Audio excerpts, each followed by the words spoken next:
afternoon. Subframe bushings. So obviously the motor's out. So there's a lot to get the subframe out. If you have the motor in, you can just throw an engine support bar, pull the 4 subframe bolts. There's some bolts on the steering rack. There's a nut there, 15. There's a nut over there, it's a 15. Tire rod's gotta come off.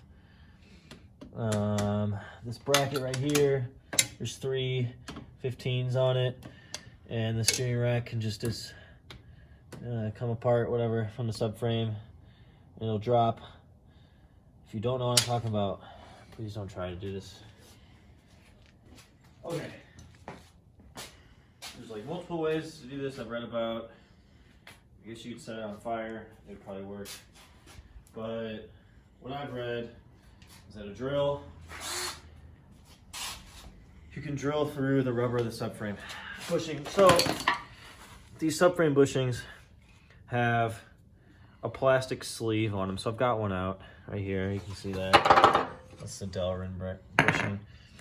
So they've got a plastic sleeve. So the goal basically is to drill out through the subframe bushing and put a screwdriver in and kind of just try to break that plastic frame, because then it can squeeze out, right? So like that'll bend in, and then we just took a hammer to this part. And honestly, it came out fine. So I've already, I've put a drill, like literally, it's not, just drill some holes. Cool. Where's the damn hammer? Right here.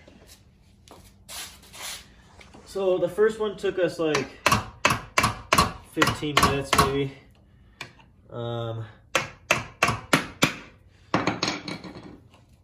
The chances of it actually happening live time are slim. But what I'm trying to do is break that plastic sleeve so that it can collapse in on itself and then hammer it out.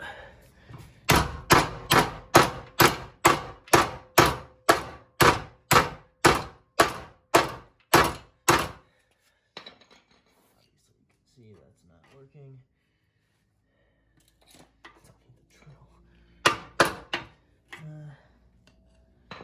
I think we collapsed it more than that.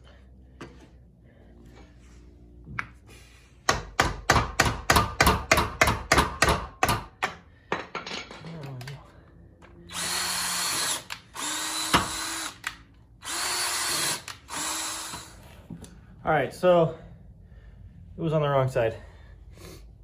So you can see you can fit a screwdriver right there. Okay, gets in. So that's, the plastic sleeve isn't right there. That's still rubber. Plastic sleeve's like inside, sort of. So put a screwdriver in there.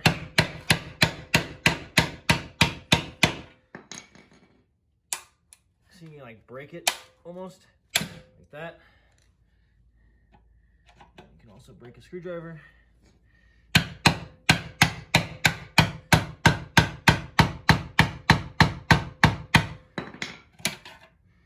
So maybe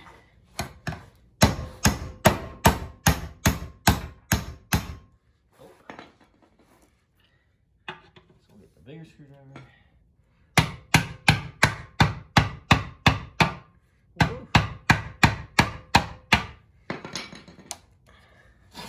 Whoop.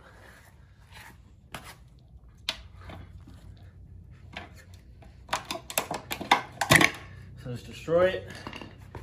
Try to. Okay.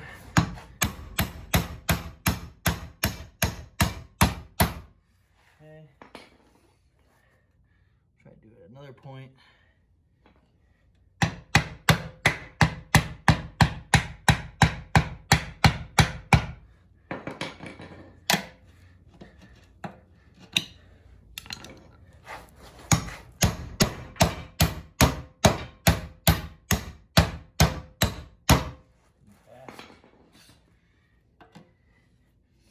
Bigger screwdriver.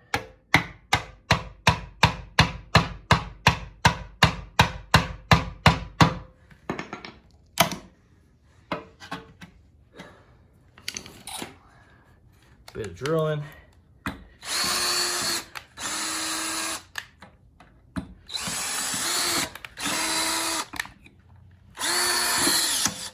Break a drill bit.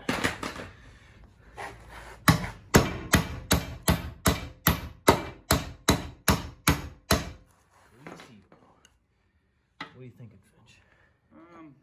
I'm thinking you attack it from this side. Try to break that other seal, kind of mirror this one being broken. Oh. Oh. I'll try to.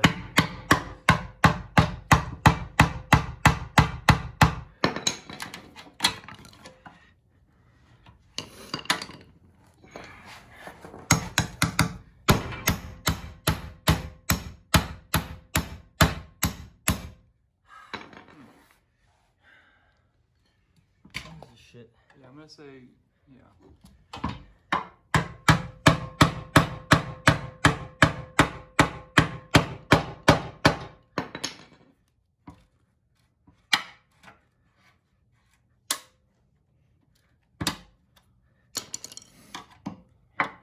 So a little screwdriver, big screwdriver.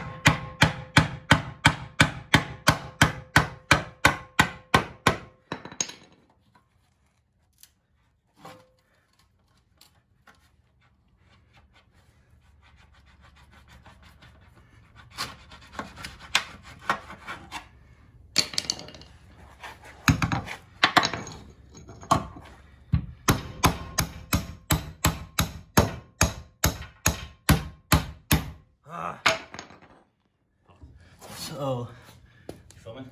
Mm-hmm. Okay. So, to show you what needs to happen is, if you look down in here, see this white ring? It's that. So you need to basically crack that. And do that on a few sides. So basically you get a screwdriver in, have to pry it away, exposes the white. Then you can get a flathead screwdriver on the white and break it. Honestly, just flathead, nail it, and it'll break. And then you can just, so we'll get it up. Or you can damage your mount, actual subframe, like I did. Let's get down right there. Yeah, nice job. So I'll have to hammer that back in a little bit. That's not a big deal. It's not critical by any means. Well, I get the bushing in, get the bolt through, I'm fine. But yeah, so you can see once you get a screwdriver down to get this rubber out of the way, you can attack it with a screwdriver and start to chip away at that plastic ring. Once that plastic ring starts to degrade, the subframe bushing can collapse in on itself and you can hammer it out like I just did. So each one should take like, I don't know, realistically 10 to 15 minutes. It's probably a lot easier outside of the car, obviously. So when we come back, we will show you putting the Delrin bushings in and put the subframe back in the car. So, all right. So you can see the subframe's back on. I would definitely grab 2 people to do that. We used a jack and just kind of feathered it in there eventually. So the bolts have a few threads on each corner. You can see it on here, but you can see there's a obvious gap in between. Yeah, right there.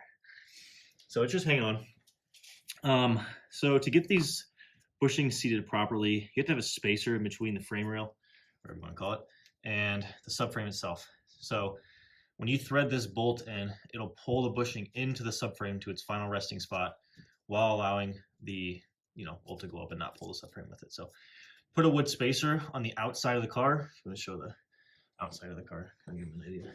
Yeah. So you can see how that is. There's a lip right here and allows you to put a little block of wood there. You really can't get anywhere else because it'll make contact with the bushing as it wants to come up. This seems to be the only spot.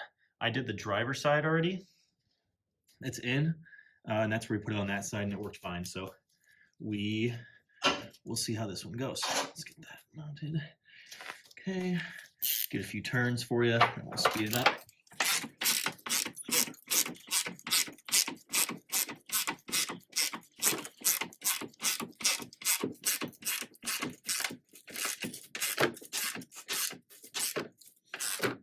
Okay, that seems to be in. Let me check the top, make sure it looks flush, which it does.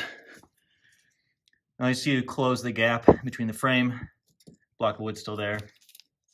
So now that that's done, you can take a impact or whatever, and you can buzz that bolt out a tad, let the subframe drop, take the wood out.